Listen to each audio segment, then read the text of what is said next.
We are live now. I'm gonna give you all a couple of minutes to sneak on in here because this is a interview slash prelude to the main show that you all are not going to want to miss.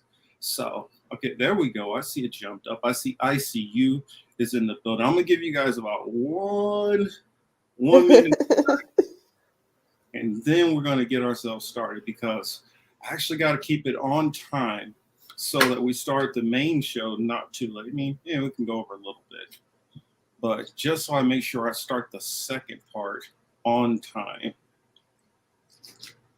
and then we can go buck wild and go off into other tangents and have random people hopping in and stuff like that. But let's see. Oh, there we are. We're at 1 minute flat. And let me know, Gloria, if there's anything that you want to share on the screen, or even you want me to pull up and share screen to get into this more. Um, if you guys cannot see, I have my good friend. It's kind of funny. Your avatar matches my shirt. I don't know. I guess we were. Does it? Yeah, it does. We got I felt like it was different shades of red though. mine is more like I guess what, a maroon maybe. Yeah. Oh, it looks close enough. But and let me make sure to retweet this out real quickly. Oh, that's right. I almost forgot. I gotta make sure the rock fin is up. So yeah, Mm. you slackers are lucky. I'm, no, you guys aren't the slackers. I am the slacker.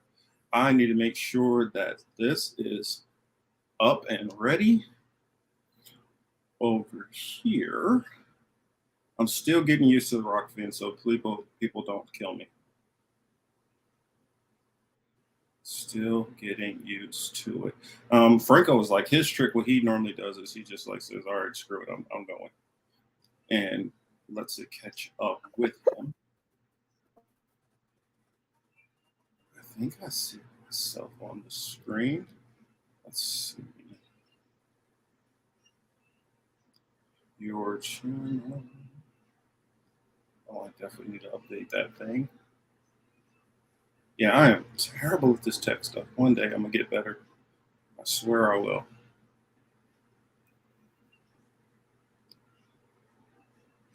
But It's all good. go. It says take a few minutes to chat. And let's, there we go, go live. And I believe we're live on there. We'll see. Yeah, I'll keep checking back and forth. But this is the Political Matrix. I am here with a good friend and colleague, one of the one of the most courageous and youthful people I know out there, who is fighting on all fronts, fighting the good fights, and trying to really bring attention and awareness to a lot of the different things that are going on, whether it be the corruption that's in our government, the election systems, and first and foremost, what has been going on with our whistleblowers. Since there is not the greatest news to talk about with Julian Assange, I wanted to bring on somebody who I know is following, the ins and outs of what's going on, and can give us some kind of insight on, what we might be able to do. Um, I don't know. This is one of those areas where I feel bad for Julian, and I try to advocate as best I can, but this is not the area of my strength. So I lean on people like Glory and Misty Winston, who runs the vigil for Assange, and Richard Medhurst, and a lot of those different people to kind of keep us in the loop on what's going on and let us know where to go. So, Glory, how are we doing? And like, what would you, I guess, let everybody know what's going on with this? Yeah, so pretty much the recent development, which kind of put a nail in the coffin. Yeah, I know it sounds dark, but a lot of us saw it coming. Basically, UK Home Secretary Priti Patel approved and signed the extradition order for Julian Assange. Pretty much the way the timeline went was initially in the magistrate's court, extradition was denied on grounds of mental health. And then the US legal team immediately moved to appeal that decision. Their appeal was granted. And then the UK High Court ended up siding with the US's appeal. And then Julian's legal team appealed that decision, and then that appeal was technically moved up to a higher court, but it was eventually denied, and their appeal wasn't granted. So the extradition order was then promptly written up by the district court and sent off to UK Home Secretary Priti Patel. And for a little bit, there was time for both sides, the defense and the prosecution, to submit their arguments for or against extradition, and those were submitted to the UK Home Secretary. So she had time to read those, go through those, and either approve or deny the extradition order for Julian Assange. Now, while she did have the opportunity to stop the extradition, we knew it wasn't going to happen, or at least like those of us, I don't want to say those of us like not completely hopped up on hopium, but like essentially anybody who knew the reality of situation, who knew the reality of Priti Patel, Mhm.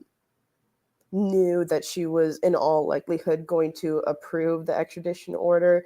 I mean, her approval of Julian Assange's extradition order comes off comes off her enacted policy against Rwandan refugees, which is just completely xenophobic as well. So, kind of going off the fascistic and imperialist trends of Priti Patel, we knew that she was going to do the empire's bidding in this situation and approve the extradition order. So then on Friday, I believe it was the day, I don't know, my days blend together at this point, but like on Friday, it was announced that she approved the extradition order. So at any rate now, yeah, Yeah. extradition is officially a reality. I mean, the only thing I believe that can happen at this point is there's a chance for Julian Assange's legal team to appeal to an even higher European court, because there are a couple of like European human rights courts um, that can kind of step in and help Assange in some sort of way. But again, I'm doubtful of that. But the next move of the legal team will be to appeal the actual approval of the extradition order, and then move to try and go to a European Union Court of Justice, even though Britain technically isn't a part of the European Union anymore. Mhm. There's still a chance for the legal team to go to a higher European court or a higher human rights court to try and get some sort of like international mediation in this. So that's the next step for the legal team, at least. Um, the next step for us would be to really beef up the ground game in America. And it really needs help. That's not to say that like there aren't people doing a lot already, but the reality of the situation is there needs to be several efforts, especially within DC and the Eastern District of Virginia. Even though it's all spooked up, there needs to be so many efforts to just like get a jury nullification down, or for instance, like make it Misty always says we need to make it politically untenable to continue the prosecution of Assange. So there needs to be like a massive like public campaign to try and get like public opinion on Assange to shift, to make it so that way, our bum ass legislators or the spooks in the Eastern District of Virginia don't feel comfortable to continue the persecution of Assange, because it is in and of itself so political. And that's something that was literally recognized by the prosecution and by the judge in the initial hearings for Assange when they started in September of 2020, or was it 2021? I believe it was, no, it was September of Oh, it was 2021. 2020. Yeah, I It mean was 2021? 2020. No, it was 2020. That's what I thought. Okay. Yeah, hearings began in February 2020, and then they continued into September of 2020. So it was 2020. Yeah, time kind of totally lost track of time there. Because I wonder, Robinson, I'm legal counsel. Sorry. what? Oh, no, you're fine. Like, how can we make it like? Oh well, let me read this comment real quick, and then I'll say it. And shout out to John, Matt Marxist Yipper, and Freethinker 99. John says, I would hate to see what Julian looks like by now. Last time I saw the photo, I thought they had poisoned him, and yeah, he did look really, really in poor health. And I mean, I tried to find one which was as recent looking as I could find, because they are really, making it hard to see exactly what he's looking at and what state of health that he's in currently. I was wondering, like, have you seen anything more recent? The last time I saw anything was a couple weeks ago to maybe a couple months ago. There was another hearing in the magistrate's court in which they literally just read out the extradition order that was to be signed and approved by Priti Patel. So it was during that hearing when that was pretty much the last time any journalists saw Assange and described his physical condition, and it's not good, as one might expect. I mean, in last year he went through 2 strokes, and and I mean, he's a torture victim. This is his sentence in Belmarsh is like piling upon 10 years of involuntary detention in the Ecuadorian embassy, having to stay there for asylum, and then already showing signs of psychological torture within the embassy. And then he goes to Belmarsh prison, where he suffers strokes, he suffers from malnutrition, he damn near froze a couple winters now, because Belmarsh prison wouldn't let him have access to his warm clothes, so he had to layer up and insulate himself inside his cell using books. I mean, it's disgusting. And I mean, like, the prison conditions here will be, I don't want to say they'll be worse than Belmarsh, because again, I don't know. Well, depending on where they send them. Yeah, it depends on where they send him. But I mean, the thing with the U.S. prison system is they can torture you just within a normal jail. I mean, that's one of the most sinister things about the case to me, is one of the big things giving a boost to the U.S. appeal was the fact that they apparently gave diplomatic assurances to Julian Assange's legal team that he wouldn't be held in special administrative measures. And there's like millions of ways around that. They can literally hold, and that he wouldn't be held in, I believe it was ADX Florence. But there's so many ways around it. They can hold him in another supermax facility. They can torture him to the point where he dies in wherever he's held in the Eastern District of Virginia during his trial, which won't be fair whatsoever, because it'll be all spooked up. I mean, they can find a way. They can essentially put him in any other form of detention that they want, as long as it's not named special administrative measures. They can still keep him in solitary confinement that way. They can still do anything they can to like kill this man, to punish him for exposing war crimes, for showing the truth, to send a message to any journalists who are watching his case and are watching what happens to him. So yeah. Yeah, John says, yeah, we'll be treating him worse for sure, and I definitely agree with that. I, and the messed up part about it is more than likely it would be on directives, from higher ups in the prison. Because, like, I would think in general, and I could be wrong, and correct me if I'm wrong, and more than likely, why people say that, it should be, the pressure should be ramped up in the DC areas, because more than likely he would probably be tried in the DC area, although it is possible he could end up in the New York area.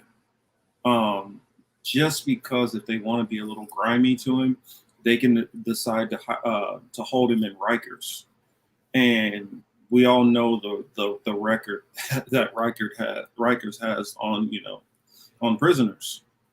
Mm-hmm. And so, yeah, I mean, all those content creators. If any of you guys know which content creators who are, well, following news and politics, of course, and whistleblowers that are in the DC area, stay on top of them in those chats, and because maybe one of us showing up might not, be able to amount much, but they can speak to their audiences and get numbers out there. I mean, it could make a difference. I will be completely honest. I tend to be very pessimistic when it comes to especially dealing with our American government. And I feel like it has to be, like Glory said, it has to be to a situation where it is so untenable for them to do it that they back off of it. But if there's no pressure, you can pretty much guarantee it's going to happen. Right, Glory? Yeah, I mean, pretty much. It's like, Steve said this frequently, where basically we need something on the same scale as the campaign that freed Mandela. And, and like, it sucks, and it becomes even more bleak because, I mean, Nelson Mandela got freed decades after he was jailed. I don't believe Yeah. I don't believe that's the same amount of time we have with Julian. I mean, No. luckily we do. The main advantage that we do have that the Mandela campaign didn't is we have social media. But True. yeah, but we do also have less time, I believe. I mean, he's already been through 2 strokes. He's already suffering from anxiety and depression. He's already been psychologically tortured. Being in the US prison system at this point, being locked away like that would essentially be a death sentence, would be Assange becoming a martyr. So it's, yeah. I agree, because I look at that, his health has been deteriorating while he's been in there. Whether it has been caused by the just incarceration itself, whether it's been caused by nefarious means, or just the denial of proper health care. I mean, whichever it is, the fact that it's happening is happening. And I mean, I hate to be the bearer of bad news to anybody out there. And you guys know I try to give it to you guys straight, whether it's good or bad. I honestly believe in this carceral state, if he stays in it, even if we're able to delay this or delay that hearing or possibly get, this inquiry, he doesn't have a lot of time. I mean, Nelson Mandela had over 25 years, 28 years, something like that. Julian does not have that kind of time. I mean, at most, I would give him maybe 2 more years of this, 3 more years of this without, some kind of improvement in medical condition. But if it stays at this rate that it's at right now, I don't know. Glory, your name is Glory for a reason. Try to give us something glorious to, instead of my pessimism.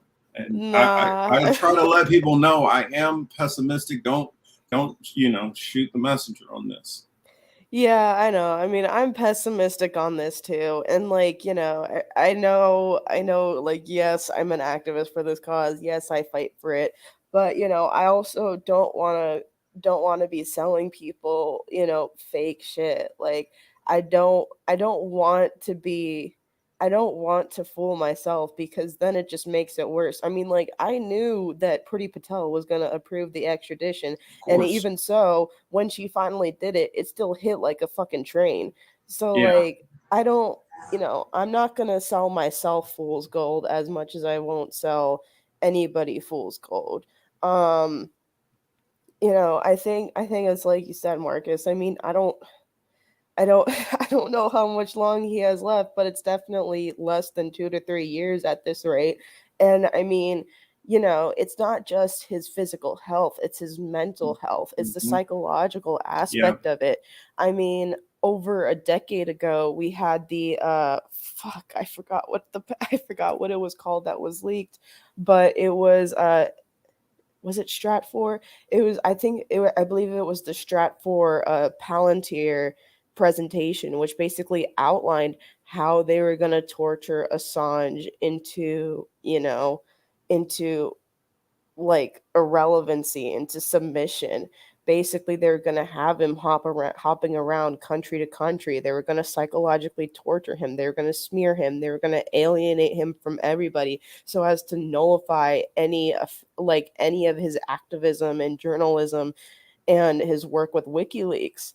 So in in a sense, like, the psychological torture against him has been outlined from the get-go, and it certainly had a terrible effect on him, to the point where, if he ends up deep enough within the American prison system, he in all likelihood he's going to end up taking his life, and that was something that was outlined back in the beginning Or of just, 2021, or I'd say which, losing, because not necessarily that he'll do it, whether no matter what the yeah, story says. yeah. I don't even think at this point it'll be something where an outside figure will do it, just because there's already been so many opportunities to do it. I think putting him in the COVID wing was a big one. So Yeah, so but that way if he passed away it could be like, oh, COVID. But I don't know. I think they're hoping that he'll do it himself, essentially, so they can escape accountability, which either way they won't be, because I mean, this whole thing has been perpetrated by the empire, and that part is as clear as day. well, that's why I say that, the possibility that, it's not him and they make it look that way, because the difference is he's been in the UK, and Mm, they're a little bit different than the US. The US tends to be a little bit more heavy-handed and more sloppy with things and less patient. And because they're not getting the ends that they want fast enough, I could see them putting the thumb on the scale to make it happen faster. Um, yeah, that's a pretty fair point, especially because, I mean, there have been uncovered CIA plots to assassinate him. So, mhm. yeah, I mean, the Yeah, whole that's what I'm thing is saying. They just, literally yeah, want him dead. I mean, yeah, and that's already been outed. So that's what I worry about in that situation. If mm-hmm, they're able to finally get a hold of him, and hello to Kelly out there, and Frankie Lee. Um, Kelly said that his wife gave a very eloquent interview to a hostile BBC reporter a couple of weeks ago, and that's what I noticed. It seems like the I'll say the officials who are involved in this over there are trying to find a way to make it appear as if they're doing everything by the book, just in bad mm, faith. Whereas the press is a lot more bloodthirsty. Whereas in the US, it's reversed. Our mainstream press wants to make it appear as if they're going through all the proper channels and measurements and all that. but they still want Yeah. that negative result. Whereas the government is literally the ones who are like bloodthirsty, like, we just need to get him over here fast and then handle him. And that's why Yeah. I mean, I'm sorry, to give it that, because I know that there is, especially as long as this has went on, there's been so many split um, viewpoints, even on the left. Whereas everybody on the left, for the most part, agree, that Assange did nothing wrong and he needs to be freed. The level of who has been necessarily in the camp of that they believe something could be done, that's one camp. Then the next camp would be the camp who are trying to fight for something, even though they know it's not likely. And then the other camp of people like, if something can be done, we'll be happy, but we just see a steamroll coming. And then and then another camp where it's like, you guys are all just wasting your time with this because they're going to do what they're going to do. And then it's, I guess, the other camp that just believes the majority of the people who are talking about this are just grifters. Yeah, I mean, I'm more or less in the second camp of that, I believe. Like, Yeah. I mean, y'all have heard me. Like, I have no sort of illusions as to how the US quote unquote justice system works, or I have Mm-hmm. no sort of illusions as to, them following any sort of free and fair trial rights for Assange, even though he's not a US citizen, so why the fuck is he even being prosecuted by US law? I mean, I'm under no illusions as to what the motives are and what the methods will be in this case, but also it's like we have to fight it because we have to. I mean, if we it's like there's so many freedoms at risk here, even if you don't think it's a fair fight, no matter what the odds against you are, you have to fight it. Because I mean, like, it's a risk reward thing as well, where it's like, say you do win, then the fight becomes worth it. But also, like, you can't just lay down and take this shit.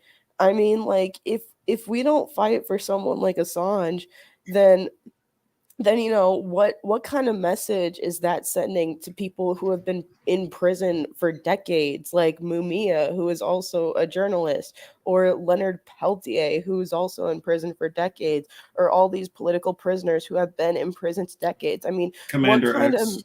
yeah, and I don't bring up Commander X yet because he hasn't been in prison for that long, and his But sentencing hearing is actually he's coming up. but he's So, he's still falling into that same camp though. uh-huh. So, like, what message does it send to these people that have been persecuted and imprisoned for decades if we just lie down and say, "Oh, it's futile." Like, Mhm. it's because you have that dog in you. It's because you have that persistence and this is where I get spiritual in this. I believe that, like, manifests a sort of energy that helps to keep these people alive, because it's like if you're in prison for decades and then you're at the point where no one's fighting for you, it's like, Yeah. then what do you have left to fight for at that point? If every if nobody's fighting for you because they just think like, oh, it's futile, da, da, da, like, I don't know, that would that would fuck me up mentally. Well, So yeah, yeah. I mean, and I also feel like it goes towards credibility also.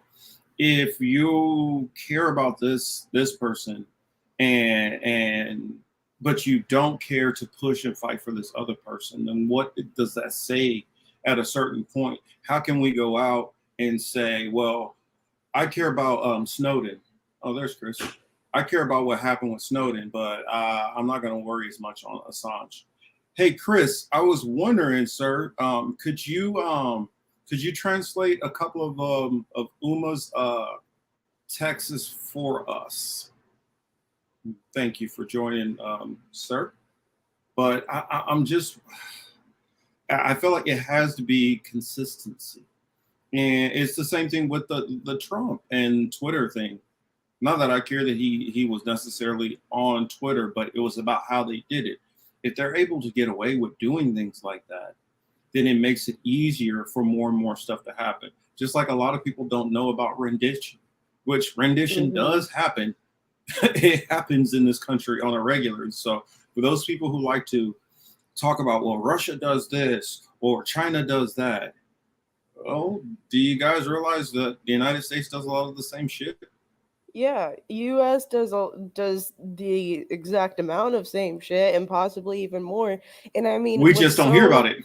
yeah, what's so scary about the Assange case is, like, again, I am not under the impression that freedom of press has only been in danger since the Assange case. I'm not under the impression that journalism is dead only because of the Assange case. I mean, let's be real, it's been in a decline since its inception. I mean, one of the first uses of the Espionage Act was against Black anti-war press reporters, was against people like Eugene Debs. The Espionage Act has an ugly, Mm-hmm. ugly history of being used against journalists. So, and especially like what the Cold War did to journalism, etc.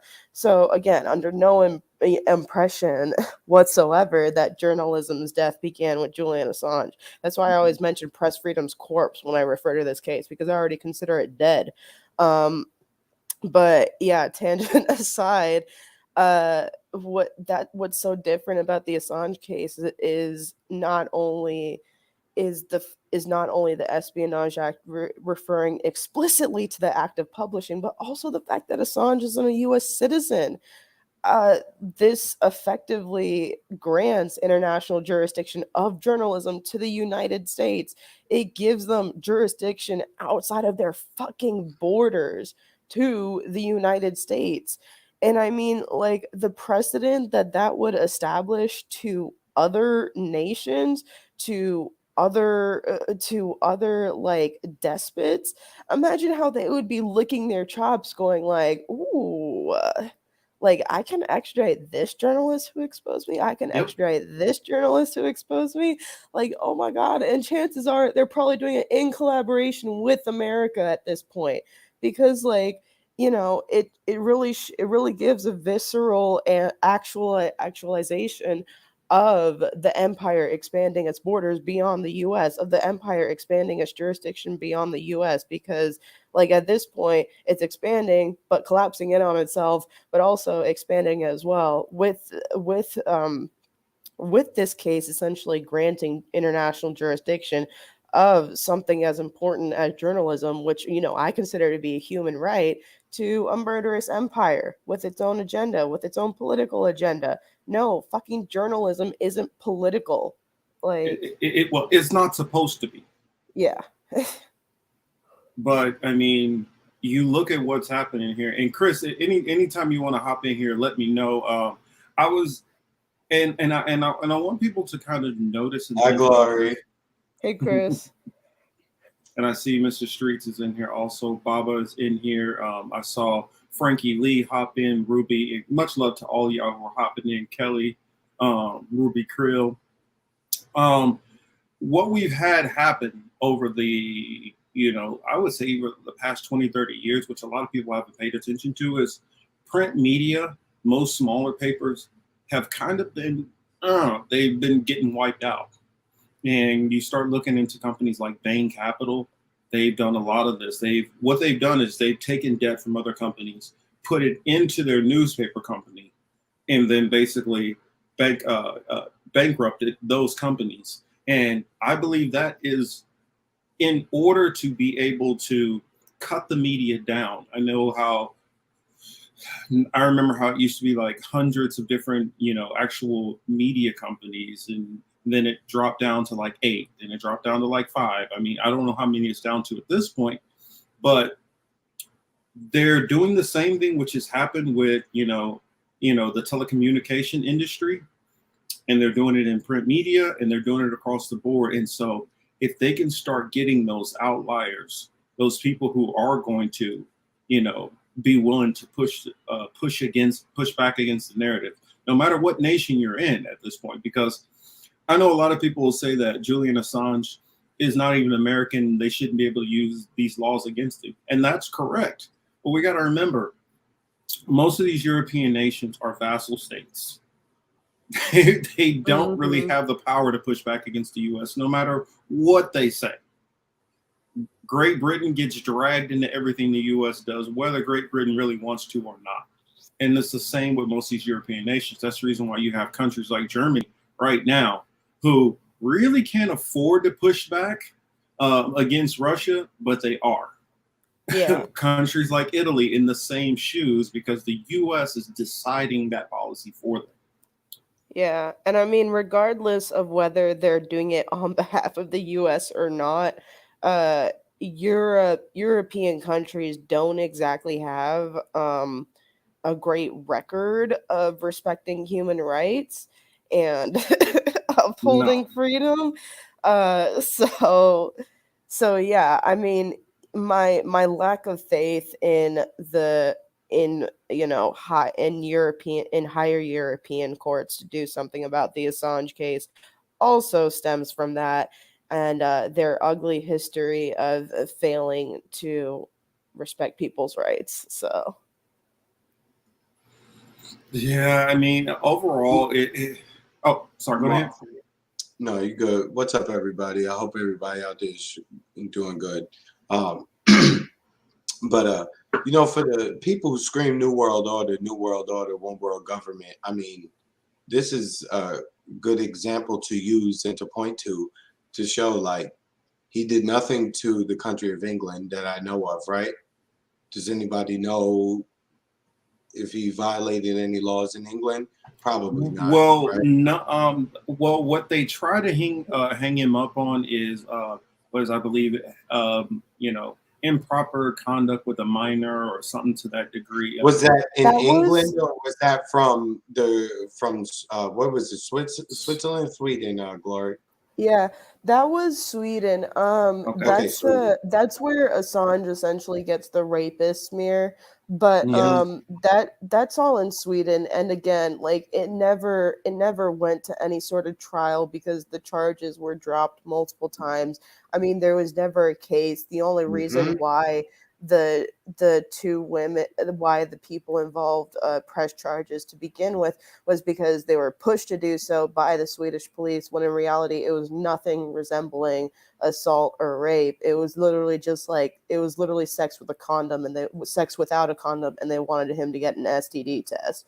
So, and then that morphed into, oh, he assaulted me, oh, rape case, oh, I don't support Assange because he's a rapist, da da da. So yeah, what happened in the UK though is basically when magistrate court judge Vanessa Baratzer was was reading out the decision for Assange. She did this weird thing where she like introduced almost another indictment of him by bringing up Hmm. the Official Secrets Act from which deals with the UK and like their form of the Espionage Act. So that's kind of like the UK law that Julian Assange technically violated, but also it's like there's no grounds for it. I mean, like any sort of law relating to espionage is so archaic, and it's never been used to target actual espionage which has harmed the people of a country. It's almost always used to target journalists, to target the free press, to target dissidents, to target activists, to target people who threaten the empire. Yeah, I mean, I completely agree. Mr. Streets has a comment here. I want to read that and get your thoughts on that. Says they're going to use him for their barking at certain people who want to turn social media platforms towards free speech. Example, Elon with Twitter. What's your thoughts on that? Uh so I'm honestly not quite sure I understand the question. Is him Julian? Like they're gonna Well, I use him think as an yeah, I think I'll try to clarify. And Mr. Street, correct me if I get it wrong. I think what Mr. Streets is saying is they're going to use Julian as basically their excuse for people and ways that they can kind of go after people on social media platforms to kind of go against free speech. And like, I guess he's saying, like, example, Elon with Twitter, how a lot of people are taking Elon to be, the person who's going to help restore free speech in a sense. But Yeah. they're going to use Julian to kind of as a battering ram to go against us to want to go against certain narratives. Yeah, okay. Well, yeah, of course. There's a lot of really startling precedents established by this case. And I mean, of course, more censorship is going to follow in the wake of any decisions made in the Assange case. And Daddy Elon isn't gonna save us. Hate to break it to anyone. No, uh yeah, I, no. yeah, Chris, say your thoughts, and then I'll go into what I think as far as Elon, because I know you got some thoughts on Elon and this whole thing. I mean, look, he's just somebody else who's in line with the people he's aligned with, right? I mean, I don't think I need to say much more than that. I think most of the people in the crowd, Glory itself, understand what that means. Elon owning Twitter, okay, maybe he may let Trump on. I guess that's the biggest thing for as far as Twitter goes, right? Mm-hmm. Who cares?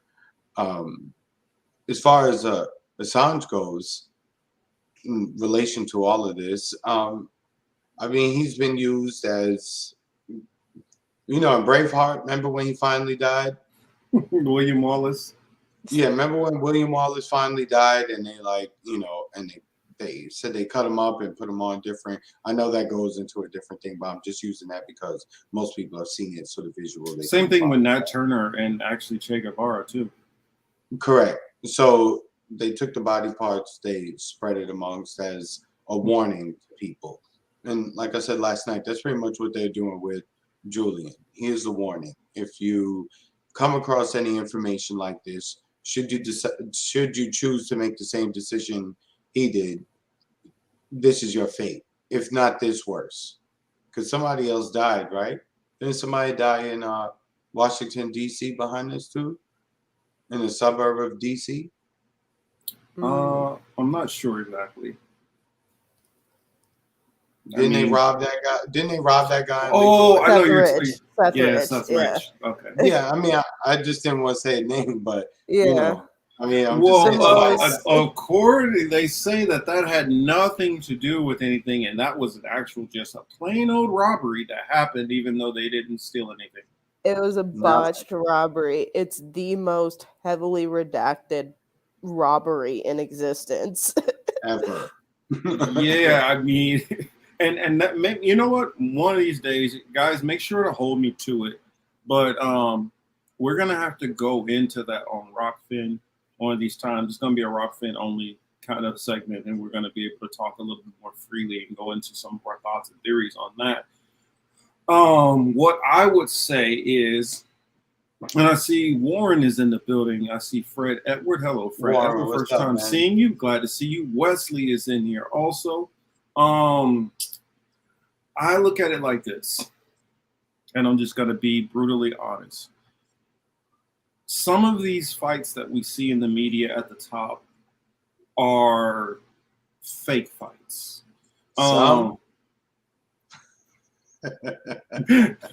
This what I see right now is, we got to remember, who is the person who's controlling Twitter right now? Who has the majority stake? Nobody knows. No. We do know. Saudi billionaires. Yeah. Correct. It's like a Saudi prince. Yeah, it's a Saudi prince that has most of the control over what's going on right now, who is in cahoots with the State Department. The only difference is, as my new term for them, start calling them more and more. I got this from David Icke. The cult. They sometimes use government agencies. Sometimes they farm out to their private agencies, and it's almost like a bidding war. I don't know if you guys ever seen the movie or TV show Prison Break. For those who haven't, when they would want them to do certain things, they had like certain agents. And then when those agents would screw up, then they call another agent that was a little above them, and then that person don't make it. Then they pull out another one this is kind of what's going on. It's like, okay, you didn't get the job done, so we're going to bring in this other agent who's going to definitely get the job done. And so that's what we kind of see that we have constantly going on. They ratchet up the pressure. And so Elon is somebody that the elites want in the fold.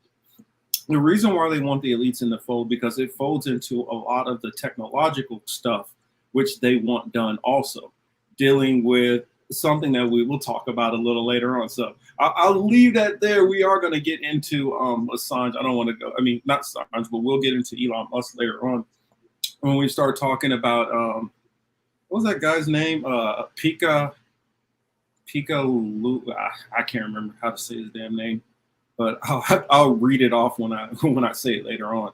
Oh, I see Signs is in here also. Mona is in the building. So, you know, all of this stuff is intertwined and interconnected. So that's Glory. what we have to say there. Glory, thank you for coming on. We appreciate it. Yes. Oh, yeah, no problem. It's always a pleasure. So I just wanted to make sure I got that up before it got too late. Really, Yipper, you really got the jokes. Yipper says Elon Musk is the richest African American. Oh my God! I've seen that quite a few times. Wow, and, that's Streaks. brutal. What's good, man? That's yeah, like I've seen that online a couple Wow. times. I always laugh when I see it because, I mean, I guess if you want to get super nerdy and technical about it, it's technically true. Maybe that is correct, right? It's it's technically true, but like y'all know damn well it's not.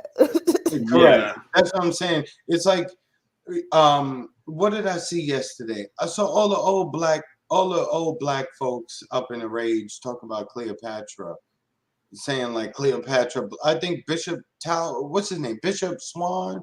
What's the homeboy name? Bishop Talbert Swan. Yes, him. So he put out a post saying like Cleopatra black, and I was like,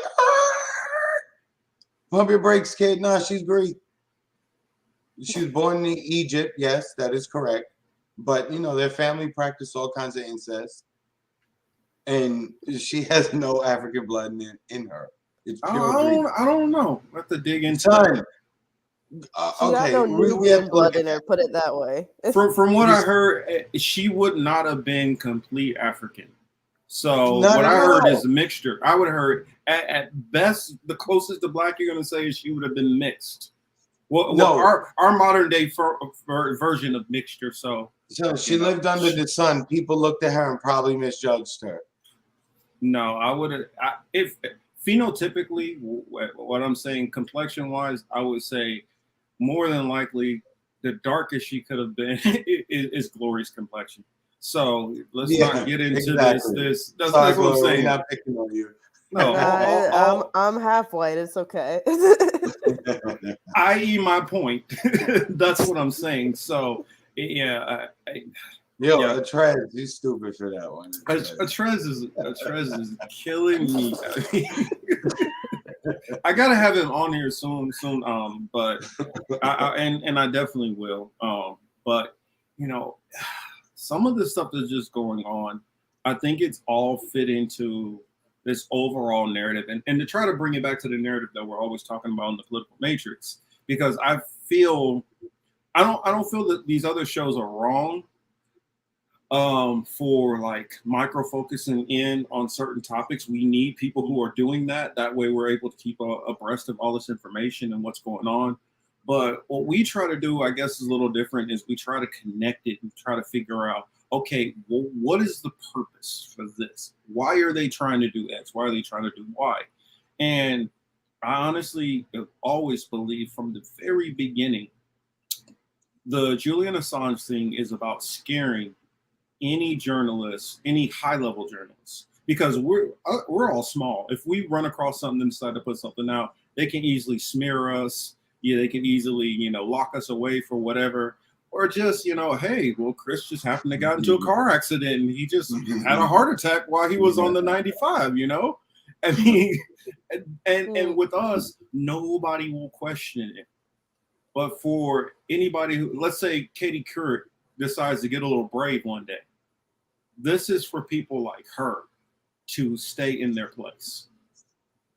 I don't know. What do you guys think? Do you think I'm wrong in maybe that guess? Yeah, well, I think it's a mix.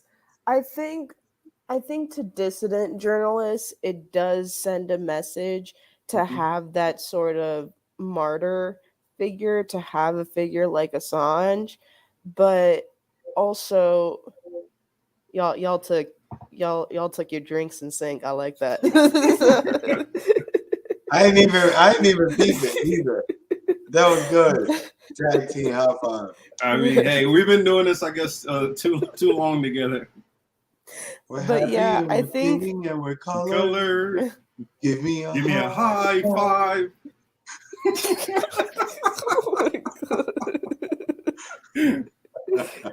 You gotta love it over here. We like to have fun, even though we talk about serious shit. We love to have fun. Y'all don't even know what it would be like partying with me and Chris. Oh shit! Yo, I'll tell you, you need to come. You need to come down. I'm planning. I'm just trying to figure out. It's probably gonna be a little bit later on. I'll talk off camera. I'll let you know. But I will be taking a trip down. I can't let everybody know the movements. Oh my god. Okay, but yeah, I mean, so I definitely think it would send like a chilling message to dissident journalists, um, especially those abroad, those who you know initially escaped the US and received some sort of asylum. I think Mhm. it definitely sends a chilling precedent to those people. Yeah. But also in terms of like what it means for kind of like the regular journalists and the Mhm. American people. I mean, they're being kept in the dark about most of this, really. Yeah. Just because there's barely any reporting on it. There's like barely any questioning of Joe Biden or the press secretaries on it. There's barely there's like barely any mainstream coverage of it, period. And like the bootlicker journalists seem to be under the illusion that they'll be safe by this, like they'll be safe even if journalism gets like real adversarial journalism gets more and more dangerous to do. They're under the impression that they can still be safe from this. So from that perspective, a lot of it is still happening in silence because like people need to be kept in the dark about their rights eroding away, or else I'm under the hopeful impression that if people were more aware of this shit they would fight back. But I used to think that too, but I'm a little bit older than you. No, actually, I'm a year younger than you, right? yeah, y'all can't see my face cam right now, so the picture of me up is actually from 40 years ago. Oh, okay, nice. Please, So everybody knows Glory looks like she's 15 in person.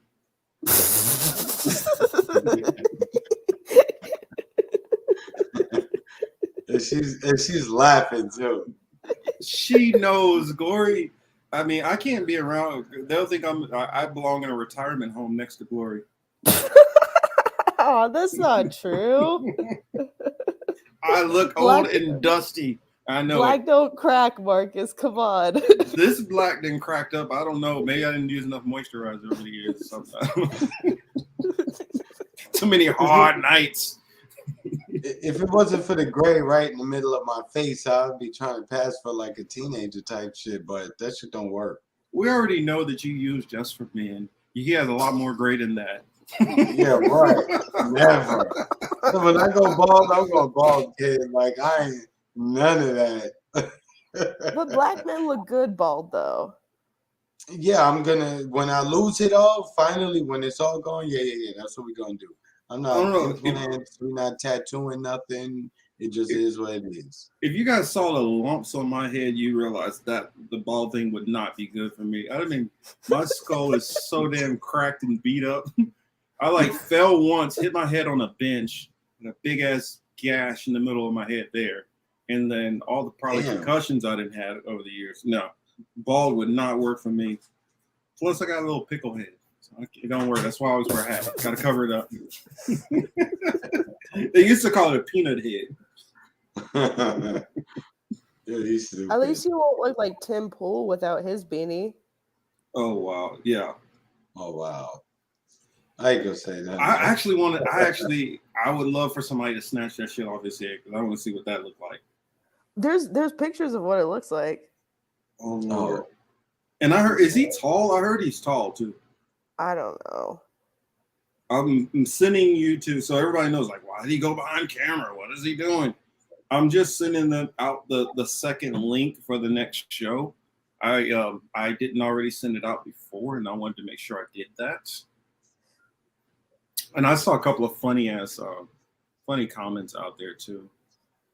Mr. Streets, I want to read. Mr. Streets says, it's the beginning of more sinister plan to further control the news. Y'all know what it is.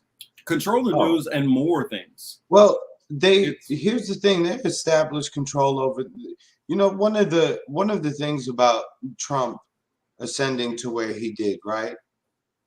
Because the psychological operation around Trump, not Trump himself, but the all of the things going on around him, right? They worked really, really hard to fuck with people's psyche to the point to where it was like Pavlov's dog, like we kind of mentioned last night. Oh, okay. You mentioned Trump, people just all of a sudden like, you could see the change in them. They already control the media. They've already got their hold on the people they're going to have a hold of. I keep saying you can't save everybody. So the attempt to, we just got to wake more people up. Nah, they enjoy being asleep. They homeboy from the Matrix. What's his name? Cypher? Cypher, yeah. Yeah, he's like, I know this is not steak, but, you know. The Matrix tells me it's steak, and it tells me it's a juicy steak. Correct. That's where most people are. Well, and also I think it's harder for us to reach out because I don't think a lot of the people who are in, like, I guess our circle, our community in a sense, even some of the people who are beefing within our communities, realize that we are all sectioned off into a community, because I noticed, for instance, I'll see people who have 2,000 subscribers less than me, 3,000 subscribers less than me, that they'll just put out some kind of random thing, a poll, and it'll get 1,500, likes, comments, retweets, whatever. I literally have to like tag and send it directly, DM it to different people within our circle for it to get out. And so it's, and then I don't know if you guys do this very often, but go on and check some of your tweets every now and then.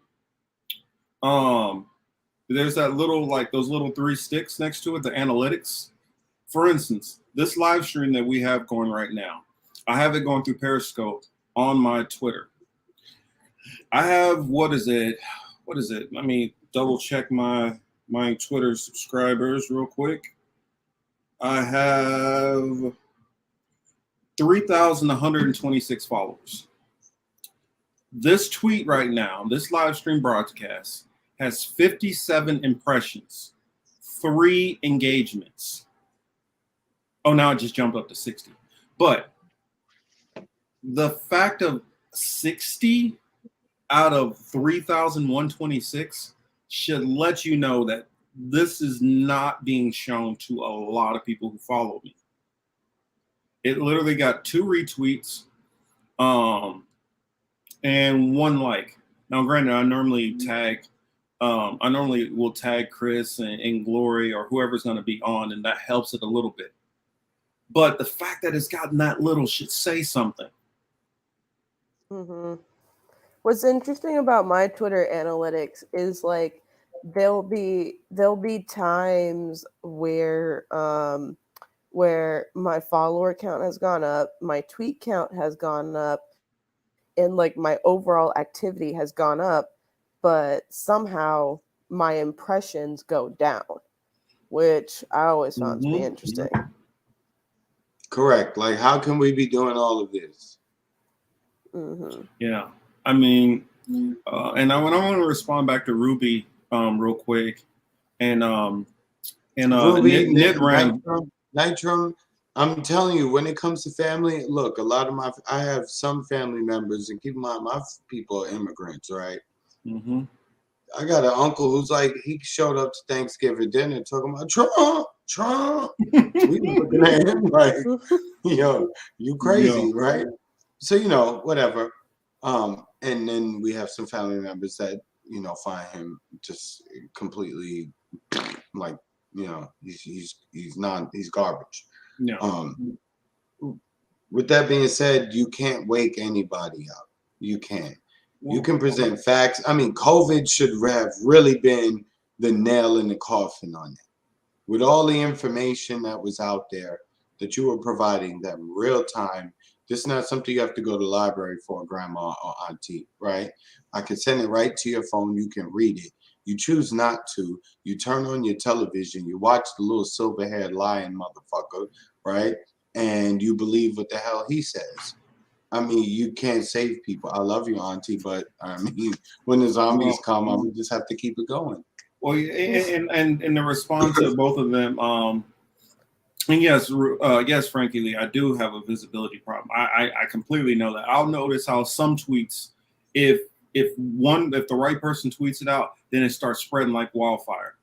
But then after that, everything that I'll tweet out will be one person, two person, one person, two person. And the kind of what Chris is saying, it's true, but here's the problem also.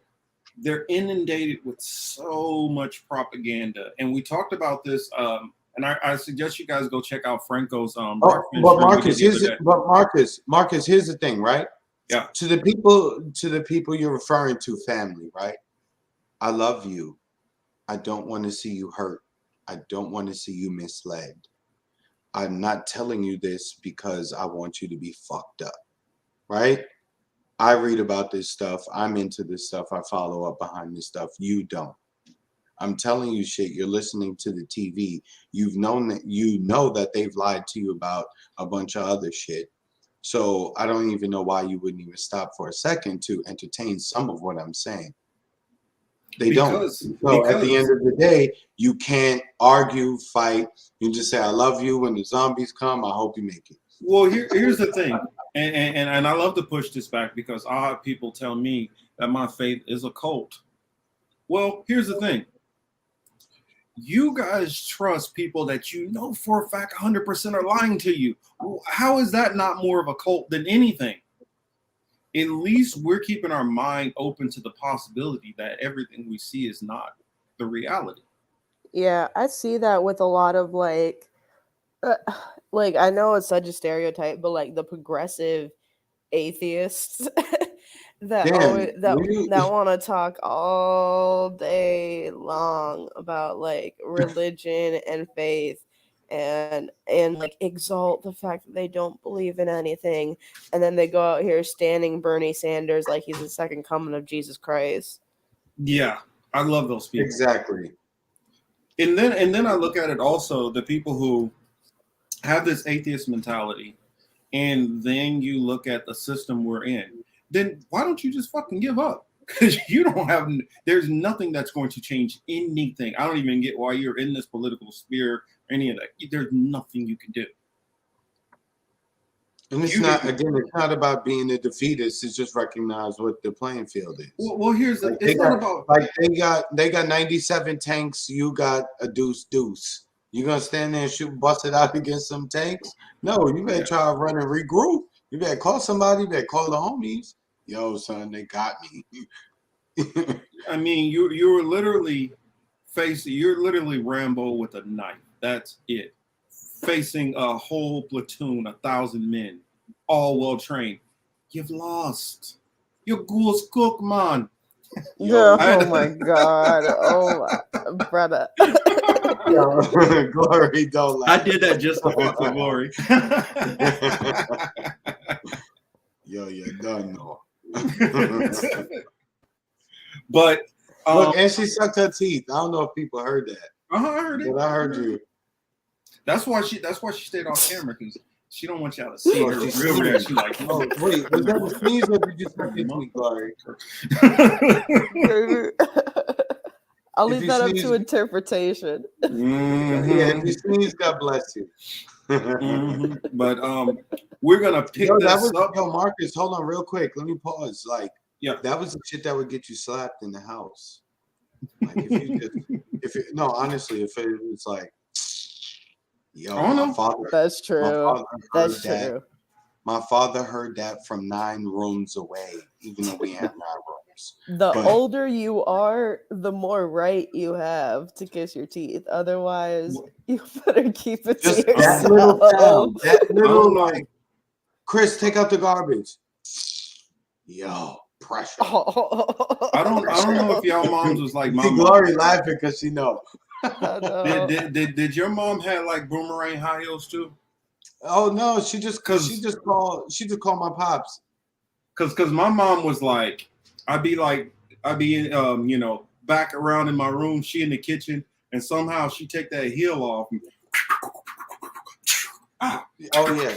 And then back in her hand again. That's what used to happen to me. Women can't throw anything with any accuracy unless they throw in a shoe at their child. Then they're like, exactly. I don't know %. how you turn into Peyton Manning when it comes to throwing it at your kid.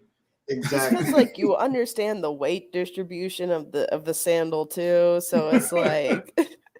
Yo, I'm saying, don't let it be some Boricua or something like, yo, son, they hit you without even looking. Pow! Upside your head. Like, yo, those are chancleta diaries, kid. Yo, there's a lot of people. Chancleta diaries, wow.